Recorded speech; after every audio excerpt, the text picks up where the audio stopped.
Telugu books లో ఉండే characters ని ఒకరు నీ రూమ్మేట్ గా ఉండాలంటే ఎవరిని చూస్ చేసుకుంటావు?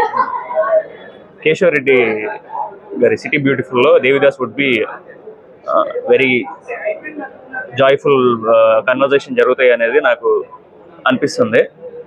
సో నా వరకు మున్నెమ్మ నవలలో సినిమా పాత్ర చాలా ఇష్టం. కన్యాశుల్కంలోని గిరీశం క్యారెక్టర్ ని పాత్రని నా రూమ్మేట్ గా పెట్టుకుంటాను.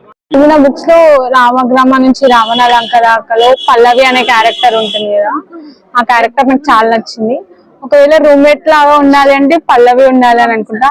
కాలతీత వ్యక్తుల్లో ఇందిర లేదా కృష్ణమూర్తి అంటే మంచి ఎంటర్టైన్మెంట్ అవుతుంది. ఇందిర నాకు ఫేవరెట్ క్యారెక్టర్ కాబట్టి ఇందిర. క్యారెక్టర్ ఏంటంటే మల్లికార్జున్ గారు రాసిన నానిగాడ్ అనే బుక్ ఉంది కాబట్టి నానిగాడ్ ఐ ప్రిఫర్ నానిగాడ్ యాజ్ ఏ రూమ్మేట్. నేను చిత్వ అని కోరుకుంటా. రచయిత పేరు ఏమైనా తెలుసా? రచయిత వెంకట సిద్ధారెడ్డి. ఆయన